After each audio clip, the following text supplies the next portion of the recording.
चराचरात वास करणारी सरस्वती आणि आपण सगळे तिचे अनुयायी, तसेच सगळ्यांना शिक्षणाचा मार्ग दाखवणारे संत गाडगे महाराज आणि जी प्रत्यक्ष मानवी रूपात सरस्वती होऊन आमच्यात राहिली.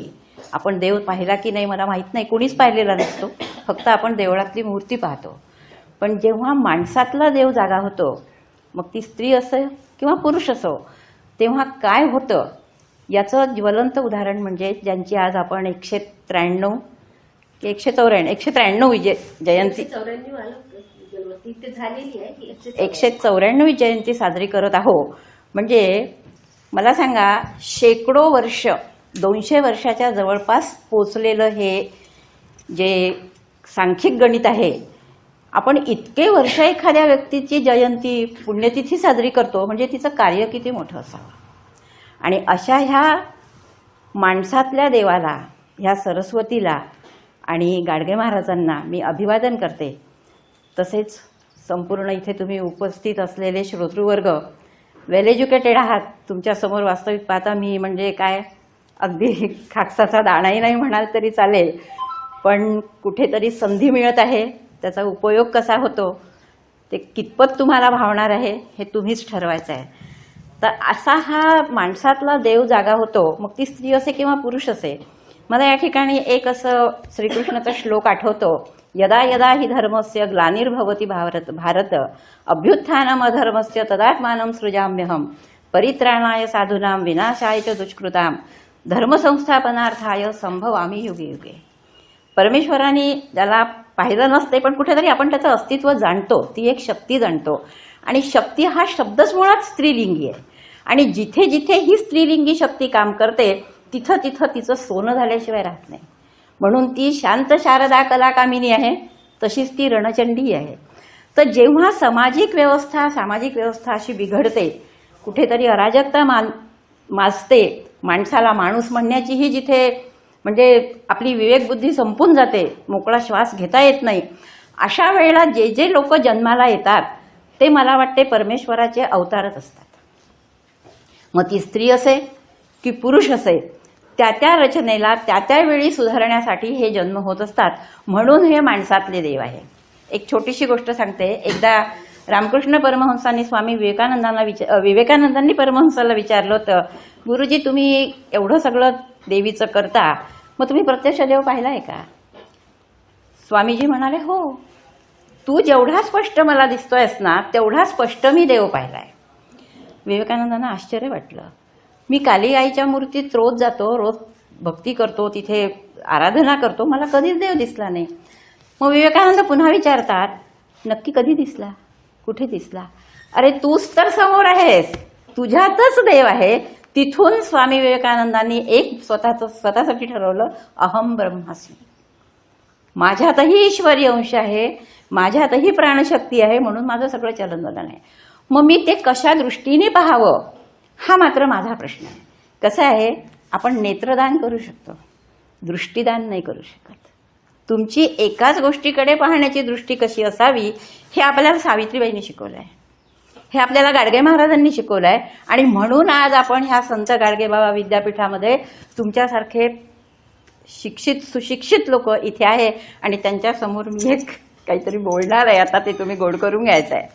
तर अशी ही सावित्रीबाई तुमच्या माझ्यासारखीच एक स्त्री, सामान्य घरात खाऊन पिऊन सुखी असलेल्या घरात, एका सातारा जिल्ह्यातल्या छोट्याशा खेड्यामध्ये तिचा जन्म झालेला.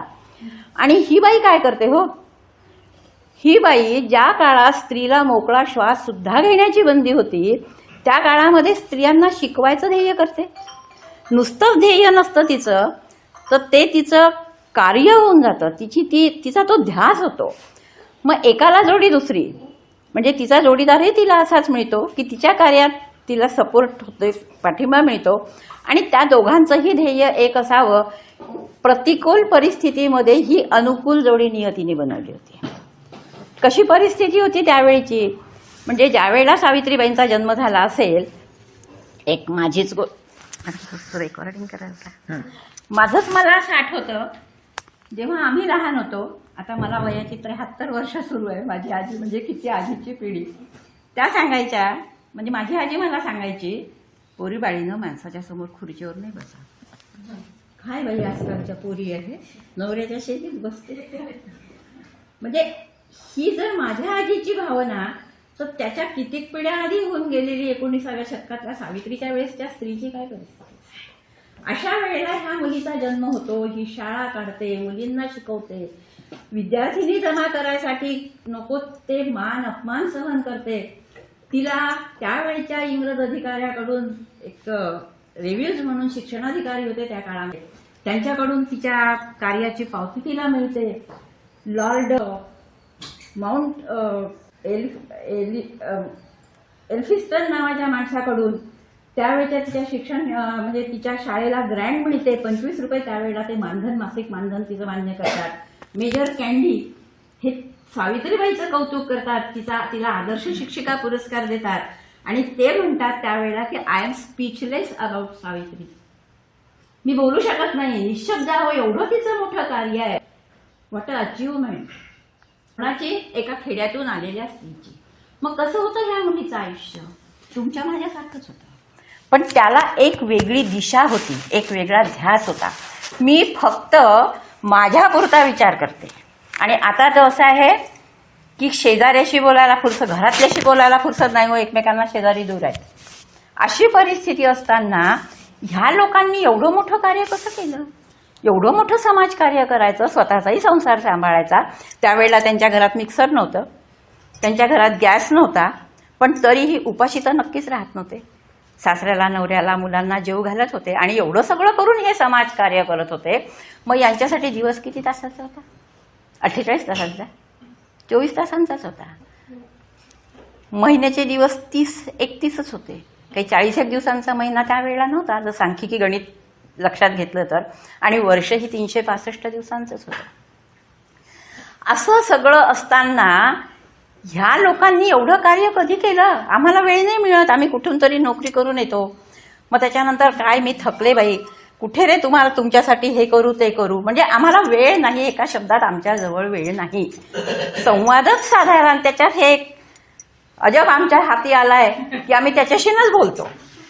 मुख्याशी आम्ही बोलतो, बोलक्याशी आम्हाला बोलायला वेळ नाहीये. ही आजची वस्तुस्थिती आहे. असं असताना ह्या लोकांनी इतके कामं केले. त्यांच्यासाठी 3च ऋतू होते, हिवाळा, उन्हाळा, पावसाळा. पण त्यांचा आंतरिक एक ऋतू होता, त्याचं नाव होतं जिव्हाळा आणि कळकळ. त्या जिव्हाळ्याने आणि कळकळीने त्यांनी स्वतःला त्यांच्या कार्यामध्ये झोकून दिलं, म्हणून आज ते तुम्हाला वंदनीय ठरले आहेत. बरोबर आहे? मग ह्या मुलीचं लग्न कधी व्हावं? हिनं एवढी मोठी समाज सुधारणा कशी करावी? तिचंही लग्न त्यावेळेच्या रीतिरिवाजाप्रमाणे वयाच्या 9व्या वर्षी झालं. पण मी जे तुम्हाला सांगितलं की नियतीनं जी अनुकूलता साधली होती, की तो काळ कसा होता? बाल आणि जरठ विवाह पद्धतीचा.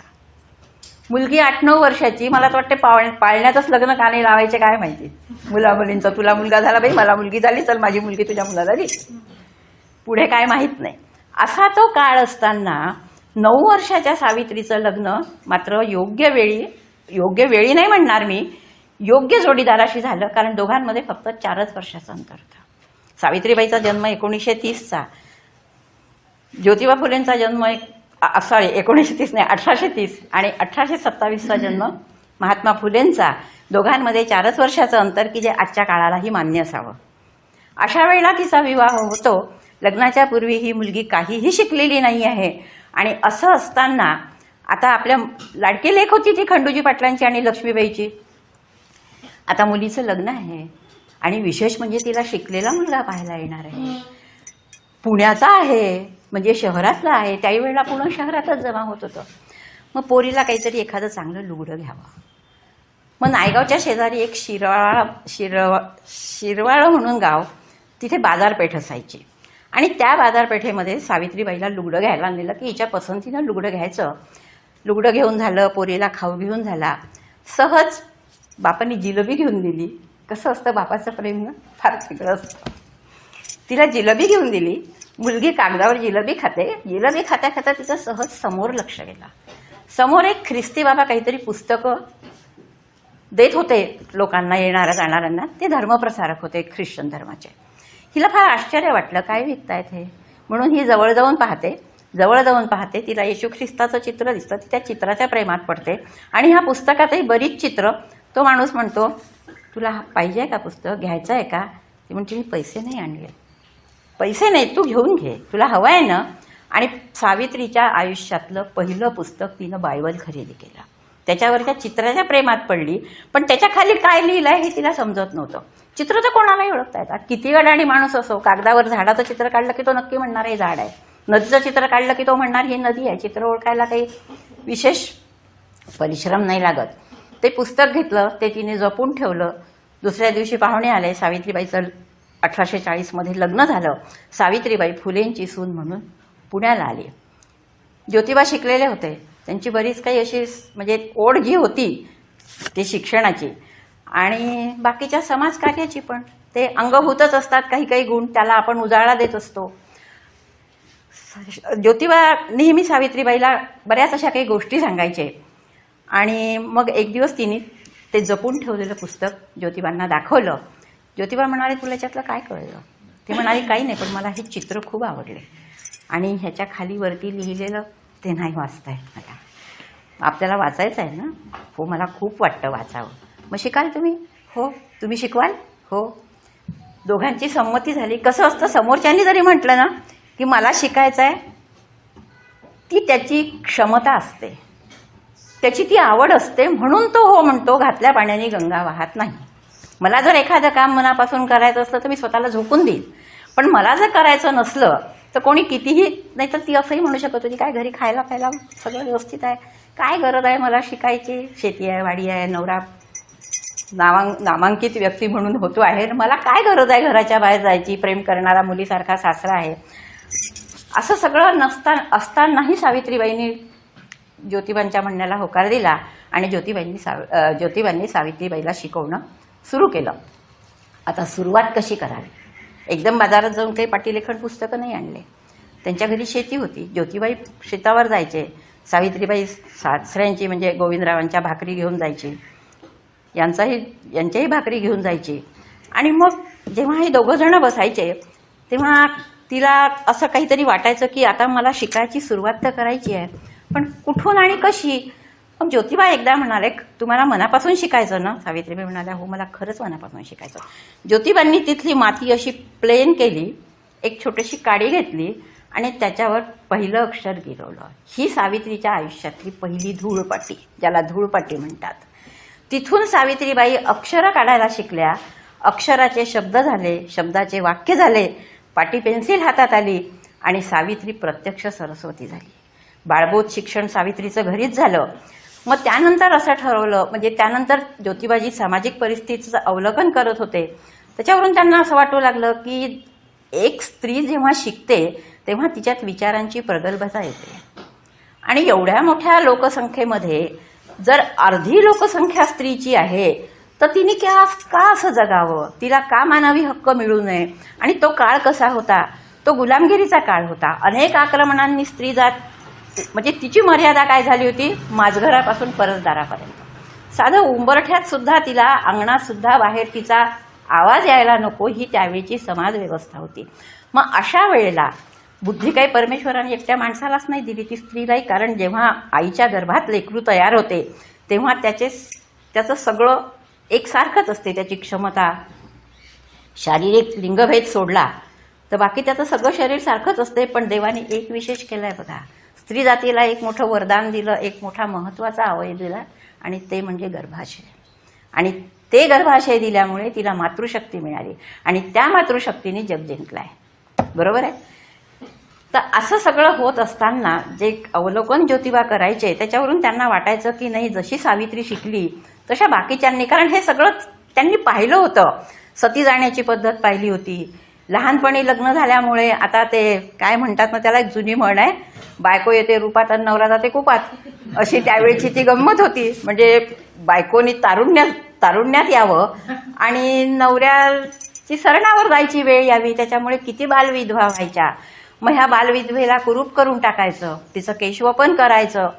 म्हणजे अशा अनिष्ट रूढी परंपरा ज्योतिबांच्या नजरेखालून जात होत्या. आणि आता याच्यावर काहीतरी उपाय, तर एक स्त्री दुसऱ्या स्त्रीला जास्त चांगलं समजून घेईल म्हणून स्त्री शिकली पाहिजे, ही त्यांची आंतरिक ओढ होती आणि त्या ओढीतून त्यांनी हा उपक्रम करण्याचं ठरवलं. आणि सावित्रीबाईचं शिक्षण झाल्यानंतर त्यांनी ठरवलं की शाळा काढायची. आता सावित्रीबाईला जोडी एक सगुणाबाई नावाची ज्योतिबांची मावस बहीण होती. ती 1 वर्षात विधवा झाली होती, त्याच्यामुळे यांच्या आश्रयाला आली. आणि गंमत अशी का ज्योतिबांची आई ते 9 महिन्याचे असताना मोठा भाऊ राजाराम त्यांचा काही 2-3 वर्षाचा असेल, त्यावेळेला आई त्यांना सोडून गेली असल्यामुळे या मुलांचं संगोपन सगुणाबाईने केलं होतं. आणि शेजारीचे एक ख्रिस्ती धर्मप्रसारक राहायचे, ते कायम नवरा बायको गावोगावी धर्मप्रसारासाठी फिरायचे, म्हणून त्याही मुलांना ही बाई सांभाळायची. आता गंमत काय होते, जशा संगतीत तुम्ही राहता ना तसं माणूस शिकत जाते. तुमची जर एखादी मैत्रीण गुजराती असेल, मारवाडी असेल, आपण नकळत तिचे काही शब्द शिकतो, तिचे काहीतरी वाक्य शिकतो. असंच सगुणाबाईला पण लिहिणं वाचणं काही नव्हतं, पण बरेचसे इंग्रजी शब्द तिच्या ओठावर होते. का तर ती त्या लोकांचं सतत ते तिच्यावर हॅमरिंग, आपल्या कानावर जे जे पडतं ते आपल्या मेंदूत साठवणूक होते. आणि ज्या वेळेला सावित्रीबाई शिकल्या त्यावेळेला तिला पण इच्छा व्हायची की आपण शिकायला पाहिजे, आपल्याला बोलता येतं पण ते कुठेतरी लिहिता आलं पाहिजे. अशा तऱ्हेनं एका वेळेला 2 बाया फुलेंच्या घरामध्ये साक्षर झाल्या, सुशिक्षित झाल्या. आता मुलींची शाळा काढायची, मग त्याच्यासाठी कुठे जागा पाहिजे, मुली कुठून आणायच्या. मग ह्या दोघी जणी सुद्धा मुलींना शोधायला जायच्या किंवा तुम्ही तुमच्या मुलीला प्रवेश द्या, आम्ही शिकवू, तुम्ही तुमच्या मुलीला प्रवेश द्या, मुलगी शिकली पाहिजे. पण 10 ठिकाणी गेल्यानंतर एखाद्या ठिकाणी त्यांना चांगला प्रतिसाद मिळायचा. एरवी अवहेलना ही ठरलेली होती, अपमान हा ठरलेला होता. एखादी बाई असती तर तिने पुन्हा हाच विचार केला असता, सगळं माझ्या घरी असून मी लष्कराच्या भाकरी का भाजाव्या, काय ह्या लोकांचं लेणं देणं म्हणून मी ऐकून घ्यावं, किती सोशिकता असावी बरं ही, की माझा 10 ठिकाणी आपण आपल्याला घरच्या लोकांनी काय बोललेलं सहन नाही होतं. जरा असं काय झालं की पोरी आजकाल म्हणजे या वर्षी लग्न करतात, त्या वर्षी घटस्फोट घेतात. ही आजची वस्तुस्थिती आहे. म्हणजे कुठेतरी आमची सहनशक्ती नाही आहे. पण ही सहनशक्ती सावित्रीबाईत होती, म्हणून तिने हे सगळं घडवून आणलं. एकदा एक मोठं मजेशीर उदाहरण आहे की स्त्री किती कोंडली होती. अशाच मुलींच्या शोधात जाताना त्या एका घरी गेल्या आणि दार बंद होतं. त्या दाराआडून बाहेर उभ्या राहिलेल्या सावित्रीबाईला आणि सगुणाबाईला बायांच्या बोलण्याचा आवाज आला. त्यांनी पुन्हा कानोसा घेतला, आपण काहीतरी वेगळं ऐकतो का, कारण स्त्रीचा आवाज आणि अंगणातून चमत्कार होता. पुन्हा त्यांनी कानोसा घेतला, त्यांच्या हसण्याचा आवाज आला. तिला वाटलं आपण काहीतरी चुकलो का. मग दारावर थाप दिली, एका बाईने दार उघडलं. 3-4 बायां, घरच्या बाया, पण 3-4 जणी बसल्या होत्या आणि एकमेकांशी दिलखुलास गप्पा मारत होत्या. यांनी ओळखलं ही सावित्री आहे म्हणून, कारण तोपर्यंत ते नाव जरासं म्हणजे सावित्री शिकते आहे बुवा, कुठेतरी यांच्या घरामध्ये यांनी घरातच बाईला शिकवणं सुरू केलं. ही जरी पुणे शहर होतं तरी पण वार्ता वाऱ्याच्या वेगाने पसरतच असतात. आणि त्यांनी विचारलं की तुम्ही म्हणजे तुमच्या गप्पा गोष्टी सुरू होत्या, हे मी पहिल्यांदा पाहते आहे. त्यातली एक बाई म्हणते, हो आज की नाही आमच्याकडे कोणताच माणूस घरात नाही, सगळे बाहेर गेले, म्हणून आज आम्ही मनमोकळं बोलतो आहे. म्हणजे मनमोकळं बोलायला सुद्धा माणूस घरी नसणं हा योग साधला आणि म्हणून त्या मनमोकळ्या व्यक्त सुद्धा होणं गुन्हा होता थोडक्यात. आणि सावित्रीबाईंनी त्यांना समजावून सांगितलं आणि त्यांनी मुली शाळेत पाठवायला तयारी दाखवली. अशा प्रकारे 6 मुली पहिल्यांदा सावित्रीबाईच्या विद्यार्थिनी म्हणून, एक अन्नपूर्णा जोशी, सुमती मोकाशी, माधवी थत्ते, एक सोनू पवार आणि आणखी 2 जणी, अशा 6 पोरी सावित्रीबाईच्या शाळेत येण्यास तयार झाल्या. आणि 1 जानेवारी 1848 मध्ये भिडेवाड्यामध्ये पहिली, पुण्याच्या बुधवार पेठेतल्या भिडेवाड्यामध्ये पहिली मुलींची शाळा सुरू झाली. मग ज्या म्हणजे असा उल्लेख आता करू नये, परंतु ज्या सवर्ण समाजाने ह्या सगळ्या गोष्टीला विरोध केला होता, पण सगळेच वाईट नसतात ना, कधी कधी एखादा दरोडेखोर सुद्धा अंतःकरणाने चांगला असतो, नाही का. उमाजी नाईक दरोडे घालायचा पण ते सगळं गरिबांना वाटून द्यायचा. तशी समाजरचना तेव्हाही होती. 100 लोक वाईट असतील तरी एखादा चांगला होता. तर असेच एक सखाराम परांजपे, केशवराव भवाळकर आणि हे तात्याजी भिडे, ज्योतिबांच्या संगतीचे जे लोक होते ते स्वभावाने चांगले होते. त्यांच्या कार्याची म्हणजे त्यांचे जे विचार होते ते परस्परांशी जुळणारे होते. आणि त्यांनी आपल्या वाड्यात त्यांना जागा दिली. मुलींची शाळा सुरू झाली. मुलींची शाळा सुरू झाली, शिकणं सुरू झालं, सगळं व्यवस्थित झालं. पण इकडे घरामध्ये अंधार पडला. चर्चा व्हायला लागली. सावित्री शाळेत शिकवायला जाते. मग शिकवायला जाताना तिच्यावर काय ते शेण माती, आता हा इतिहास मी सांगत नाही, आपण 4थी पासून शिकतच आलो आहे. पण एक लक्षात घ्या, जेव्हा आपण दुसऱ्यावर काहीतरी चिखलफेक करतो त्याच्या आधी आपल्याला आपले हात बरबटावे लागतात. दुसऱ्याच्या तोंडाला काळं फासताना आधी आपल्याला आपले हात काळे करावे लागतात. हे सत्यही नाकारून चालत नाही. पण जेव्हा आपण त्या एका विशिष्ट गुरमीत एखाद्याला त्रास देतो तेव्हा ते आपल्याला जाणवतच नाही की माझे हात मी खराब करतो आहे. तर अशा तऱ्हेनं सगळ्या संकटांना समोर जात जात सावित्रीबाईंनी शाळा तर सुरू केली.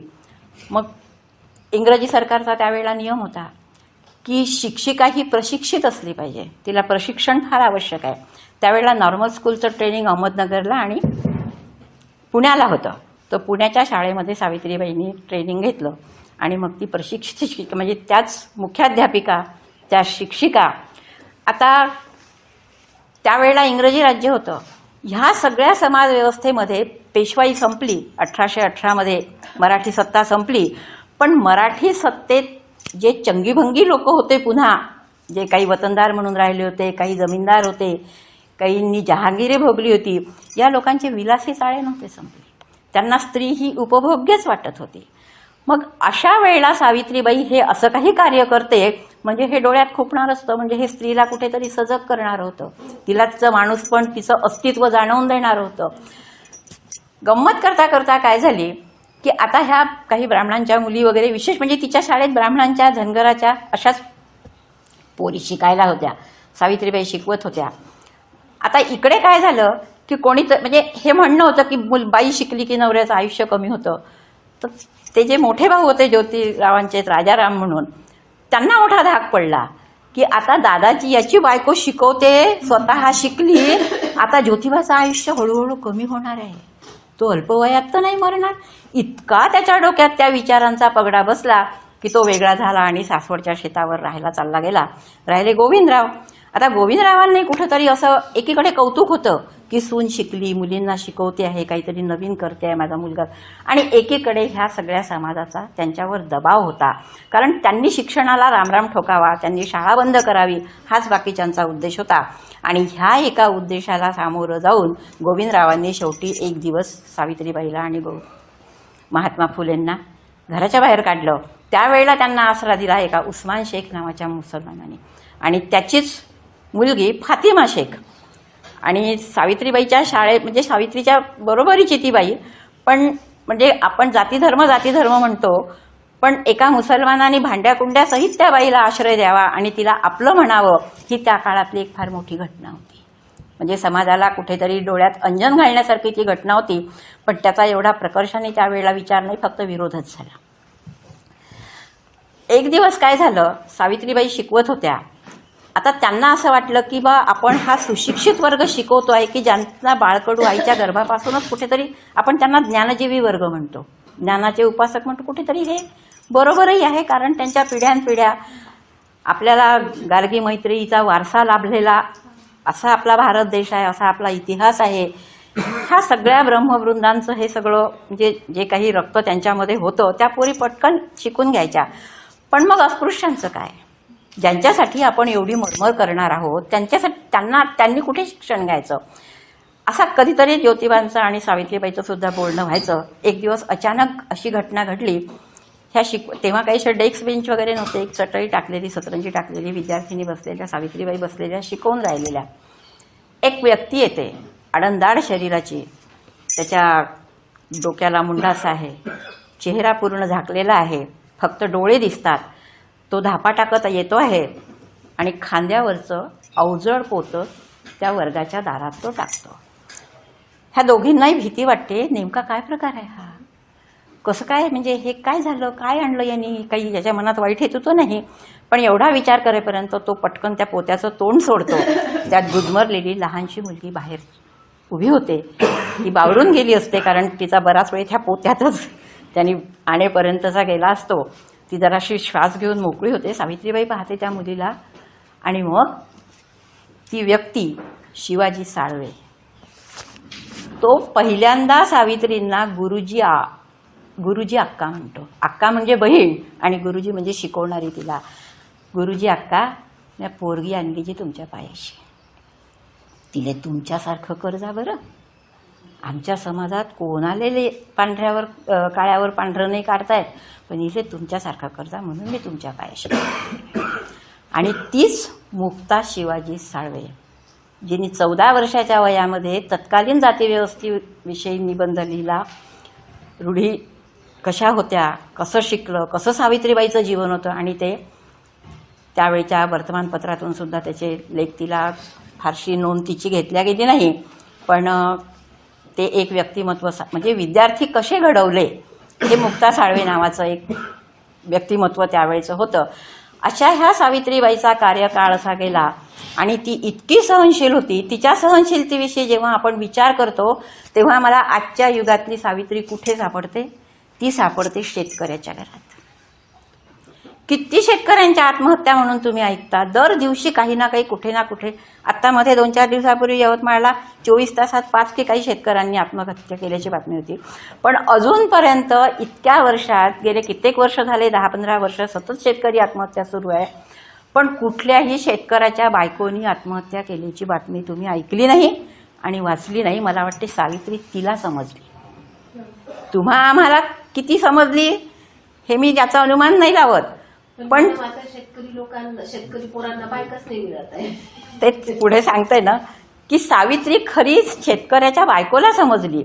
पण आता वस्तुस्थिती काय आहे? तुम्ही म्हणता तो मुद्दा मी घेते आहे की लग्न मुलांचं मुलींचं होतं की प्रोफेशनशी होतं. हा पुन्हा एक विचार करण्याचा मुद्दा आहे. मास्तरला मास्तरीण पाहिजे, लेक्चररला लेक्चरर पाहिजे, इंजिनियरला पोरगी इंजिनियरच पाहिजे, बरोबर ना? आणि मग शेतकऱ्यासाठी त्याला कोणी पोरगी द्यावी? पण हे चित्र कधीतरी नक्कीच येईल. एक दिवस असाही येईल की जसं पहिले श्रेष्ठ शेती, मध्यम व्यापार आणि कनिष्ठ नोकरी होती, कारण ते आहे ना दुनिया म्हणजे पृथ्वी गोल आहे, ती पुन्हा कुठेतरी त्याच पदावर येते. म्हणून आपण पुन्हा एकदा नऊवारी लुगड्यांची फॅशन आणली आहे, बरोबर आहे? पुन्हा एकदा आंबाड्याची फॅशन आणली आहे. नाही तर ही कालबाह्य झालेल्या ह्या गोष्टी असं आपण समजत होतो, पण तसं नाही. ते पुन्हा पुन्हा आपण तेच ते करत होतो आणि त्या तेचतेपणातही आपल्याला खूप गोडी वाटते. तर अशा तऱ्हेनं सावित्रीबाईचा हा जीवन प्रवास. मग जेव्हा त्या पाहायच्या की बा कुठेतरी पुरुषाच्या वासनेला बळी पडलेल्या बायका, त्यांना जीव देण्याशिवाय पर्याय नाही, किंवा नवरा मेल्यानंतर त्याच्याबरोबरच तिने जळायचं, सती जायचं, याच्याशिवाय तिला पर्याय नाही. म्हणून सावित्रीबाईंनी 1863 मध्ये बाल हत्या प्रतिबंधक सुधारगृह निर्माण केलं. आणि सर्वात महत्त्वाची गोष्ट म्हणजे इथे या, बाळंत व्हा, सुखरूप राहा, अशी पाटी त्या गृहावर लिहायची. हे त्या काळचं केवढं प्रचंड धाडस हो. आपल्या शेजारी आपल्यासारखा व्यवसाय करणारा दुसरा माणूस आला आणि त्याने दुकानाची पाटी आपल्याच दुकानाच्या सारखी, जर माझंही किराणा दुकान आहे माझ्या शेजारी दुसरा किराणा, मला तो नको वाटतो शेजारी. म्हणजे मला असं त्याला बोलायचं धाडस होत नाही, नको वाटतो फक्त मनातल्या मनात. पण मी त्याला म्हणत नाही, कारण बाबा हे व्यक्ती स्वातंत्र्य आहे, कोणी काहीही करावं. पण त्यावेळेला हे कोणतं स्वातंत्र्य की हा बोर्ड त्या याच्यावर लागतो. आणि शाळेचं नाव होतं नेटिव्ह फिमेल स्कूल पुणे. आता मराठी शाळेचं इंग्रजी नाव कसं? तो इंग्रजांचा जमाना होता, परमिशन त्यांच्याचकडून होती. शाळेला म्हणजे त्यांनी कौतुक केलंच, पण कुठेतरी शेवटी परवानगीचा हा प्रश्न येतोच. काळ गुलामगिरीचा होता, सत्ता इंग्रजांची होती, पण एक जमेची बाजू होती का कुठेतरी ह्या गुणांची दखल घेतल्या जात होती. काहीतरी वाईटात काहीतरी चांगलं असतं, त्यातली ही एक जमेची बाजू होती. आणि त्यावेळेला 2 राजकीय प्रवाह होते, आधी देशाचं स्वातंत्र्य की आधी समाजाची सुधारणा. अशा 2 मतप्रवाहाचे लोक होते. काही लोकांचं म्हणणं असं होतं की ज्यांच्या हाताखाली तुम्ही राहणार आहे, ज्यांच्या गुलामगिरीत तुम्ही आहात, त्यांचं आपल्याला कळलंच नाही तर मग पुढे कसं? तलवारीचं युद्ध कमी आणि लेखणीचं युद्ध जास्त, असा तो काळ होता. त्याच्यामुळे शिक्षणाचं महत्त्व त्यांनी म्हणूनच शिक्षण सुरू केलं होतं. तर त्यावेळेला हंटर कमिशन समोर जेव्हा ज्योतिबांनी निवेदन नेलं होतं, त्यावेळेला स्त्री शिक्षणाला प्राधान्य देणारे आणि स्त्री शिक्षणाला अग्रक्रम देणारे पहिले महात्मा ज्योतिबा फुले होते. अशा तऱ्हेनं हा शैक्षणिक प्रवास झाला. नंतर ते बालहत्या तिथे जवळपास 101 बाळंतपणं झाली असतील. आणि अशाच त्या गृहामध्ये एक काशीबाई नावाच्या विधवेच्या पोराला, कारण सावित्रीबाईला मूल नव्हतं, पण त्याची चिंता त्यांनी केली नाही, कारण जगाचा संसार ती बाई करत होती. जगाचं मातृत्वच म्हणावं लागेल, कारण एका सावित्रीनं सत्यवानाच्या प्राणासाठी यमाच्या दारापर्यंत ती गेली आणि त्याला जिवंत केलं. आणि ह्या सावित्रीनं आमच्यासारख्या निश्चल देहांमध्ये प्राण फुंकला, की ज्याच्यासाठी आज मी इथं उभी राहून बोलत आहे. तुम्ही ऐकू शकता, मी बोलू शकते. ही सगळी त्या माऊलीची कृपा आहे. तिने घालून दिलेला हा पायंडा आहे, त्याचे आपण पाईक आहोत, त्याचे आपण वारसदार आहोत. त्यानंतर सावित्रीच्या शाळेची बातमी, तिचं गुणगान व्हायला लागलं. आणि 1852 मध्ये सावित्रीबाईंना आदर्श पुरस्कार मेजर कॅन्डी यांनी दिला. आणि ते म्हणाले की I am speechless about Savitribai Phule. एक खेड्यातून आलेली स्त्री एवढी मोठी अचीवमेंट करते, याच्यापेक्षा तिचं कौतुक करायला माझ्याजवळ शब्द नाही, एवढं मोठं तिचं हे कार्य आहे. ह्या शब्दात त्यांनी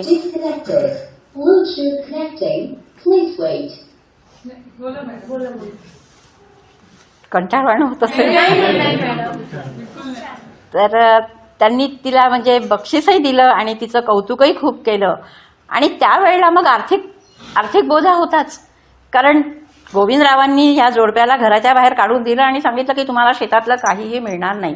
पण सगुणाबाई, तिने त्यांना लहानपणापासून म्हणजे पाहिलं होतं, त्यांना वाढवलं होतं, तिच्याकडून त्यांचे हाल जरी त्या फातिमा शेखनी त्यांची मदत केली, उस्मान शेखनी त्यांची मदत केली, पण केव्हा तरी ही आपली शेतातली भाजी नेणार, केव्हा तरी थोडंसं धान्य नेणार. मग त्यावेळेला आमदानी काय, तर सावित्रीबाईंनी गोधड्यासुद्धा शिवल्या लोकांच्या. एकाणा गोधडीप्रमाणे गोधडी शिवली. एक दिवस तिने पाहिलं महात्मा फुलेंच्या जॅकेटात काहीच पैसे नाही. 4 गोधड्यांचे आलेले 4 आणे असे तिनं जमा केले. अशा 12 जेव्हा जमा झाले तेव्हा त्या जॅकेटात टाकले आणि माणसाला वाटावं की आपल्या खिशात पैसे आहेत. म्हणजे इथून दोघांचं किती एकरूप असावं एकमेकांना, किती अनुकूल असावं. आणि ते अनुकूल होते एकमेकांना, म्हणूनच प्रतिकूल परिस्थितीवर मात झाली आणि दोघंही नवरा बायकोंनी म्हणजे एक वेगळं तुमच्या आमच्यासाठी जग निर्माण केलं होतं. त्यानंतर शाळेला अनुदान कसं मिळावं, तर त्यावेळेला मेजर कॅन्डी जे इथल्या डेक्कन कॉलेजचे प्रिन्सिपॉल होते ते शाळेत आले. आणि त्यावेळेला एक दक्षिणा म्हणून असं एक म्हणजे अनुदान म्हणून शाळेचं होतं, तर ते लॉर्ड एल्फिन्स्टन यांनी ते काढलेलं होतं की शाळेचं जर कार्यकारभार चांगला असेल तर त्याला अनुदान द्यायचं. तर त्यावेळेला 25 रुपये मासिक वेतन सावित्रीबाईंच्या शाळेला मिळत होतं आणि ते मिळणारं वेतन ही त्यांची त्यावेळची जमेची बाजू होती. मग 1 नाही 2 नाही, 1 जानेवारीला शाळा सुरू झाली 1848 मध्ये. 15 मेला ती मुक्ता साळवे शाळेत आली.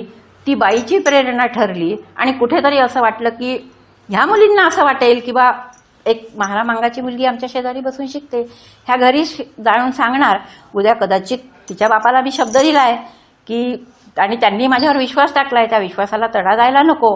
मग एक दुसरी शाळा महारपुऱ्यात सुरू केली. अशा करत करत सावित्रीबाईंनी एकूण 18 शाळा सुरू केल्या. ज्या वेळेला की 1829-30च्या दरम्यान एक विल्सन म्हणून जोडपं होतं बघा, त्यांनी शाळा सुरू करण्याचा प्रयत्न केला. मुंबईत 2-3 शाळा सुरू केल्या, पुण्यात 2-3 शाळा सुरू केल्या, पण त्यांची डाळ शिजली नाही, त्या शाळा चालवू शकल्या नाही. आणि सावित्रीबाईंनी शाळा सुरू करणं म्हणजे रावांच्या बाजारपेठेमध्ये तिथल्या बालेकिल्ल्यात तिथल्याच गुहेतल्या सिंहाची आयाळ काढण्यासारखं होतं. इतकं जबरदस्त हे काम होतं. आणि इंग्रजी शासनाने पण त्याची दखल घेतली. सावित्रीबाई एवढ्यावरच थांबल्या नाही, तर 1866 मध्ये ज्योतिबांनी सत्यशोधक समाजाची स्थापना केली. सत्यशोधक समाजाची स्थापना केल्यानंतर त्याची एक मोठी परिषद भरली. त्या परिषदेच्या सावित्रीबाई स्वतः अध्यक्ष राहिल्या. आणि हे सगळं करत असतानाही सगळ्या मायमाऊल्यांना हळूहळू कळू लागलं, म्हणजे माझं अस्तित्व काय, मी स्त्री म्हणून खरंच काय आहे, हे प्रत्येक स्त्रीला समजू लागलं. स्वत्वाची जाणीव करून देणारी सावित्री, अस्तित्व निर्माण करणारी सावित्री, मी स्त्री आहे मी किती अदम्य शक्ती आहे, मी काय करू शकते, मी जगाची उलथापालथ करू शकते. ते बाई पण भारी देवा, तसं हे बाई पण भारी कुठल्या बाबतीत ठरलं तर ते समाज सुधारण्याच्या बाबतीमध्ये ठरलं. आणि सावित्रीबाई अक्षरशः म्हणजे काय म्हणायचं, हा दैवी चमत्कारच याला म्हणावं लागेल. ते चमत्कार, तिथे नमस्कार म्हणतो ना आपण, किंवा एखादा बुवा हातातून साखर काढतो, कोणी तुम्हाला गंडाताईत देतो, कोणी आणखी काहीतरी करतो. ते चमत्कार कसे आहे मला माहीत नाही, पण हा नक्कीच चमत्कार आहे. यांच्यासाठी सगळे दिवस, महिने, ऋतू सगळे सारखे तुमच्या आमच्यासारखे, तरी हे अलौकिक अचाट कार्य करणारे हे चमत्कारीच होते. मग त्याच्यामध्ये गाडगे महाराज असतील, तुकडोजी महाराज असतील, नेहरू असतील, गांधी असतील, जिजाऊ असेल, ज्या जिजाऊने शिवाजीला घडवलं. तर सगळ्यात पहिली जर सतीची प्रथा कोणी बंद केली असेल, आता मला सांगायला असं आवडेल, जिजाऊच्या संदर्भात सांगते की जेव्हा शहाजी गेले आणि जिजाऊ सती जायला निघाल्या, त्यावेळेला शिवाजी काय म्हणतात, बाल शिवाजी, लहानच होते शिवाजी, शिवाजी महाराज काय म्हणतात, शिवबा म्हणतो, आऊ महासाहेब तुम्ही सती गेल्यात, आम्ही पराक्रम कोणासाठी करायचा, आम्ही आमचं यश कोणाला दाखवायचं, आमचं कौतुक कोण करणार. आणि ह्या वाक्यांनी जिजाऊचं मन मेणासारखं वितळलं. जिजाऊंनी आपला निर्णय मागे घेतला सती जाण्याचा. मला वाटतं कदाचित सती न जाण्याची मुहूर्तमेढ इथून पहिले रोवल्या गेली. नंतर राजामोहन रायने तो कायदा केला, इंग्रजांनी तो कायदा पास केला. ह्या सगळ्या नंतरच्या घटना, आणि सावित्रीबाईने तर मग त्याच्यावर शिक्कामोर्तबच केला की अशा घटना पुन्हा समाजात व्हायला नको. स्त्रीला स्त्री म्हणून जगू द्या, तिला माणूस म्हणून जगू द्या, तिचेही काही हक्क आहे, तिलाही काही बुद्धी आहे, याची जाणीव आम्हाला सावित्रीबाईंनी करून दिली. त्यानंतर सत्यशोधक समाजाची स्थापना झाली. सत्यशोधक चळवळीचं मोठं कार्य आपल्याला सगळ्यांना माहीत आहे, त्याची पुनरावृत्ती करण्यात काही अर्थ नाही आहे. पण सावित्री एवढ्यावरच थांबली नाही हो. स्त्रीला व्यक्त व्हायला जिच्याजवळ शब्द आहे ना, तिला कुठेतरी पुन्हा असं वेगळं काहीतरी वाटत असतं. आणि सावित्रीबाई पुन्हा कवितेतून व्यक्त झाल्या. काव्यसुमनांजली आणि बावनकशी सुबोध रत्नाकर तत्कालीन परिस्थितीचं, स्त्री जीवनाचं, त्यांनी घेतलेल्या शिक्षणाचं, हे सगळं त्यांनी, आणि ही कवितेची प्रेरणा कुठून घेतली माहिती आहे का त्यांनी, त्यांच्या मनात होतंच. त्यांना म्हणजे कसं आहे, एखाद्याला देव सगळं भरभरून देतो बघा, तशी सावित्रीची गंमत होती. देखणं रूप होतं, आडवं कुंकू लावले, नऊवारी लुगडं नेसलेली सावित्री देखणी स्त्री होती, त्याबद्दल काही वाद नाही. तर अशा वेळेला त्यांनी कवितेतून व्यक्त त्या झाल्या. तर ही कवितेची प्रेरणा कुठून मिळाली, रायगडावरची समाधी ज्योतिराव फुलेंनी शोधून काढली आणि पहिला पोवाडा त्यांनी लिहिला. नवऱ्याने पोवाडा लिहिला म्हणून सावित्रीच्या मनात ते बरेच दिवस होते की मी असं काही करू शकेल का, मी असं काही करू शकेल का. आणि त्याच्यातून मग काव्य सुमनांजली, बावनकशी सुबोध रत्नाकर आणि बरंच काही, पुन्हा मला वाटतं काहीतरी बोलकी बाहुली, असं काहीतरी 2-4 त्यांचे पुन्हा, म्हणजे साहित्य संपदा पण सावित्रीबाईची आहे हे आपल्याला माहीतच व्हायला पाहिजे. त्यानंतर अशा तऱ्हेच्या म्हणजे सगळं कार्य व्यवस्थित सुरू असताना कुठेतरी सगळं अनुकूल होतं, पण दैव केव्हा तरी आपला हात दाखवतं. आणि नेमकं आता कार्य भरीस आलेलं आहे, व्यापक झालेला आहे, समाज व्यापक झाले आहे, मानसिकदृष्ट्या समाजाची तयारी झालेली आहे, तो समाज स्वीकारतो आहे. अशाच वेळेला नेमका ज्योतिबांना पॅरालिसिसचा अटॅक आला आणि मला वाटतं काहीतरी 97-90 म्हणजे ज्योतिबा गेले. सावित्रीबाईंनी मुलगा दत्तक घेतलेलाच होता, त्याला डॉक्टर केलं होतं आणि तो लष्करी फौजेमध्ये म्हणजे लष्करच्या दवाखान्यामध्ये त्याचं म्हणजे तो डॉक्टरकी करत होता. त्याच वेळेला नेमकी पुण्याला प्लेगची साथ आली आणि यशवंताला सावित्रीबाईंनी रुग्णसेवा करायला बोलवून घेतलं. जशी आपण कोरोनाची साथ पाहिली ना 1920 मध्ये, त्यावेळेला तशीच भयंकर प्लेगची साथ होती, पण वैद्यकीय शास्त्र इतकं पुढं गेलं नव्हतं. पण तरीही यशवंतांनी जीवामोलानी प्रयत्न केले, पण त्याच्यामध्ये बरेच मृत्यू झाले. म्हणजे सकाळ लहान मुलाच्या मरणानं व्हावी तर शेवट करत्या पुरुषाच्या मरणानं व्हावा, असं मृत्यूचं तांडव त्यावेळेला पुण्यात माजलेलं होतं. पण सावित्रीबाईंनी त्यालाही धीरानं तोंड दिलं. परंतु गंमत अशी झाली का त्याच्या पहिलेच म्हणजे ज्योतिबांचं मरण झालं, ज्योतिबांचा मृत्यू झाला. ज्योतिबांचा मृत्यू झाला मला वाटते 93मध्ये, 1893मध्ये ज्योतिबांचा मृत्यू झाला. सावित्रीला आणि यशवंताला हा खूप मोठा धक्का होता. आता गंमत अशी होती का यशवंत हा दत्तक पुत्र सावित्रीचा, तो ब्राह्मणाच्या बाईचा म्हणजे ब्राह्मणाच्या पोटी जन्माला आलेला, त्याला दत्तक घेतलेला, त्याला कोणी समाजात मुलगी देणार. म्हणजे पहिला कदाचित तो आंतरजातीय विवाह असावा महाराष्ट्रातला यशवंताचा. मग आता ह्या आंतरजातीय विवाह केलेल्या मुलांनी प्रेताला अग्नी देऊ नये म्हणून सर्वांनी त्याच्यावर बहिष्कार घातला. बापाच्या प्रेताला पोरांनी अग्नी देऊ नये कारण तो दत्तक पुत्र आहे आणि तो स्वतः तर ब्राह्मणाच्या पोटी जन्मलेलाच आहे, पण त्यांनी बायकोही दुसऱ्याच समाजाची, कोणी ससाणे म्हणून होते त्यांची मुलगी त्यांनी केलेली, म्हणजे लग्नही त्याचं आंतरजातीय झालं. लोकांनी त्याला अग्नी देऊ दिला नाही. अशा वेळेला सावित्रीने काय करावं, किती खचावं त्या मातेने. पण धीर कशाला म्हणतात हे सावित्रीबाईकडे पाहून पुन्हा शिकता येण्यासारखं आहे. तिने स्वतः ते अष्टक म्हणतात ना त्याला, तिकांड म्हणतात, ते धरलं, प्रेत स्मशानात गेलं आणि सावित्रीबाईंनी स्वतः ज्योतिरावांच्या प्रेताला अग्नी दिला. आजपर्यंत इतिहासाने संस्कृतीने नवऱ्याबरोबर सती गेलेली बाई पाहिली होती, नवऱ्यासाठी केशवपन केलेली बाई पाहिली होती, पण नवऱ्याच्या प्रेताला अग्नी देणारी ही पहिली बाई होती. असे बरेच चमत्कार यांच्या आयुष्यात आहे बघा. सावित्रीबाई ही अशा तऱ्हेची पहिली बाई होती की जिचं सगळंच काम जगाच्या नोंदणीमध्ये, इतिहासात मी जगाच्या म्हणेल, कारण त्यांचं विश्वात्मकच काम होतं. हे एकट्या घरापुरतं, एकट्या महाराष्ट्रापुरतं नव्हतं, संपूर्ण भारत देशापुरतं होतं. हे वैश्विक काम होतं त्यांचं. तर हे पहिलं काम होतं. असेच अनेक गोष्टी अशा आहे या महापुरुषांच्या आयुष्यात. डॉक्टर पंजाबराव देशमुख, ज्यांना आपण शिक्षण महर्षी म्हणतो, वैदिक वाङ्मयाचा उद्गम आणि विकास याच्यावर जेव्हा त्यांनी PhD केली, जेव्हा त्यांनी डॉक्टरेट घेतली, बरंचसं प्रबंध छापून झाले, पण शेवटचे काही प्रकरणं होते त्यांच्याजवळ पैसेच नव्हते. अतिशय गरिबीतून ते व्यक्तिमत्व पुढे आलेलं आहे. म्हणजे काट्यावरून चालणंच सगळ्यांचं आयुष्य आहे आपल्याला असं बघायला मिळतं. तर पहिला जगातला माणूस असावा ज्याला प्रबंध अपुरं असतानाही डॉक्टरेट मिळाली आहे.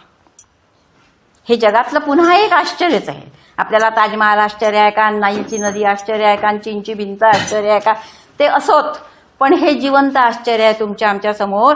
आणि याच्यावर विश्वास का ठेवू नये, कारण आपण ते पाहिलं आहे, ते अनुभवलं आहे. मी नसेल पाहिलं सावित्रीला, पण माझ्या आजीने पणजीने तर नक्कीच, आजीने नसेल पाहिलं, तिच्या कोणीतरी नक्कीच पाहिलं आहे.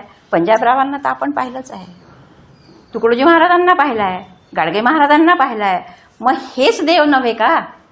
देवळातली मूर्ती एका विशिष्ट संगमरवरी दगडात सुंदर कोरलेली असते, त्याला आम्ही दागिने घालतो, भरजरी वस्त्र घालतो, पंचपक्वान्नाचे नैवेद्य देतो. आणि गाडगे महाराजांसाठी काय करतो? कुठेतरी आमची गल्ली साफ करतो का? नाही करत. आम्ही आमचं घर साफ करतो. माझ्याच घरापुढे ती परिस्थिती आहे. सगळे कचरा आणून तिथंच टाकतात. मला खूपदा वाटते पहाटे उठावं हे फेकावं का, फक्त वाटते, प्रत्यक्षात काहीही होत नाही. मग आपलं वाटणं हे वाटण्यापुरतंच मर्यादित राहिलं आहे. आणि या लोकांनी मर्यादित आयुष्यात अमर्याद काम केलेलं आहे.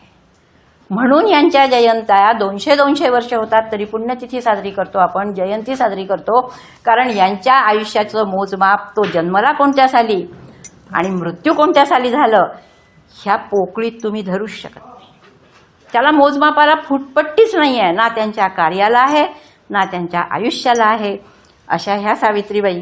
आणि सगळ्यात महत्त्वाचं म्हणजे आजही माणसातले देव आता मी ओळखत नाही चेहऱ्यांनी, पण माझ्याकडे असं एक DTPचं काम आलं की ज्याच्यामध्ये तुमच्या पाटील सरांचा पूर्ण जीवनाचा आढावा आहे. हे जे तुमचं आजीवन अध्ययन आणि विस्तार जे विभाग आहे त्याच्यामधलं त्यांचं कार्य माझ्या त्या टाईप करताना मला वाचायला मिळालं, त्यांचं व्यक्तिमत्व वाचायला मिळालं. म्हणून असं वाटते की जिथे जिथेही अशी माणसं आहेत, हे असे लोक आहे, हे खरंच पुन्हा असे अवतार आहेत. काहीतरी अंश असलेले हे दैवी अवतार आहे की तुम्हाला आजन्म शिकायला प्रोत्साहित करत आहे, तुमच्या अडीअडचणी सोडवत आहे, तुम्हाला मदत करत आहे. म्हणून मी ते नाही आहेत ना इथे, हो काय, तर मी त्यांच्याप्रती प्रचंड कृतज्ञता. म्हणजे ते टाईप करत असतानाच मला ते असं चित्र दिसत होतं आणि फक्त मला नावाने माहीत होतं, कारण त्यांची चुलत बहीण ज्या वर्षात चिखले मॅडम आहे त्या माझ्या खूप चांगल्या मैत्रिणी आहे आणि आमच्या गावगाड्याचेही तसे जुने संबंध आहे. पण हे श्रीकांत पाटील जे आहे ते नाव फक्त मी तुमचे वैभवदादा म्हस्के आहे त्यांच्याकडून ऐकलं आणि दादांनी माझ्याजवळ त्यांचं ते टाईप करायचं काम आणून दिलं. त्याच्यामुळे मला ते A to Z त्यांच्याबद्दल टाईप करताना म्हणजे काही काही असं इतकं उत्स्फूर्त असतं की कोणाकोणाचं लिखाण टाईप करताना झोप येते आणि कोणाकोणाचं संपूच नाही असं वाटतं. ते कालच मी काल संपवलं आणि अगदी ठरवून टाकलं आपण सगळं बोलू, पण हे बोलल्याशिवाय आपण भाषण नाही संपवायचं. कारण त्यांच्याप्रती आदर, आपल्या मनात न पाहिलेल्या व्यक्तीविषयी सुद्धा ज्यांच्या मनात आदर निर्माण होतो अशी ही माणसं खरंच खरंच खूप पुण्यकर्मी असतात आणि त्यांच्या कर्मामुळेच आपण कुठेतरी पुढं येत असतो. कारण ते आपल्या पाठीशी असतात. तुम्ही पुढं व्हा, लढा, तुम्ही लढा, आम्ही तुमच्या पाठीवर हात ठेवतोय शाबासकीचा. अशी ही माणसं आपल्या आयुष्यात आहे. म्हणून आपण श्रीमंत आहोत. मग आपल्याजवळ गाडी आहे का, बंगला आहे का, याचे काही मायने माझ्या नजरेत नाही. माझ्या नजरेत हेच आहे की माझ्या आयुष्यात किती चांगली माणसं आहे ते माझं बँक बॅलन्स आहे. एका शब्दात सांगते, जेव्हा मी मेस चालवली माझ्याजवळ खूप मुलं असे होते की जे पैसे नाही देऊ शकायचे. मग आमचं म्हणणं असायचं का रे बाबा, हे मोठ्या माणसांची मुलं एवढी पोळी उष्टी टाकतात, एवढी भाजी उष्टी टाकतात, ते उष्ट म्हणून मला फेकून द्यावं लागते. हे थोडं थोडं वाचलं तर एका गरीबाच्या लेकराचं जेवण होते. अशी कितीतरी मुलं शिकलेली हो माझ्याकडे. आज माझ्यासारख्या अतिसामान्य बाईला कुठलीही पदवी विशेष नाही, कुठलीही डिग्री नाही, कुठलंही समाजकार्य माझ्या हातून अजूनपर्यंत, हेच काय ते 4 भिंतीच्या आड पोरं जीव घालण्याचं झालं तेवढंच झालं. माझ्या वाढदिवशी मला 4 देशातून फोन येतात मॅडम. ही त्यांची कृतज्ञता जी त्यांच्या मनात माझ्यासाठी, त्यांच्या मनात जी काही जागा आहे. आता आपल्या शिवाजी संस्थेमध्ये फिजिक्स डिपार्टमेंटला एक गजानन वाघ म्हणून आहे, त्याची लुना आणि त्याचा फोटो अजूनही माझ्या अल्बममध्ये आहे. तो HOD आहे. या विद्यापीठात तुमच्या एक राजू पाळेकर नावाचं व्यक्तिमत्व होतं, मला माहिती ते रिटायर झाले असतील होते का आता. नंतर तुमचे बोंडे, एक अनिल ठाकरे म्हणून होते परीक्षा विभागामध्ये. ही सगळी माणसं माझ्याकडे जेवलेली आहे. कमल सिंग ज्यावेळेला इथल्या कुलगुरू होत्या, त्यांचे PA, हे सगळे माझ्या मेसमध्ये जेवलेले आहेत. त्याच्यामुळे मी सगळ्यांची काकू आहे, मॅडम वगैरे कोणाची नाही आहे. तर असं हे आज मला तुमच्या पाटील सरांनी म्हणा, तुम्ही लोकांनी, म्हणजे त्याला काय म्हणायचं, ते आहे ना एक कविता, काही गोड फुले सदा विहरती स्वर्गांगणाच्या शिरी, असं एक फूल तुम्ही, पुढचं बोलत नाही कारण पुढचं मग ते नाही आहे तुम्हाला सांगण्यासारखं. काही प्रेताचं शृंगारीती, इथं तो संदर्भ नाही आहे, फक्त मी एवढाच घेतला की काही गोड फुले सदा विहरती स्वर्गांगणाच्या शिरी. तसं एक फूल म्हणून तुम्ही मला इथं जे ह्या व्यासपीठावर आज स्थान दिलं त्याबद्दल माझ्याजवळ शब्द नाही तुमचे आभार मानायला आणि तुमच्या पाटील सरांचे आभार मानायला.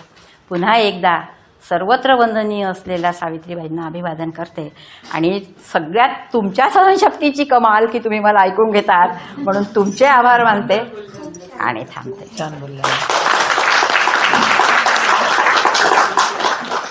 Thank you so much. मी ह्याच्यामध्ये शेअर केला तुमचा हे असतं की नाही व्हिडिओ कॉल.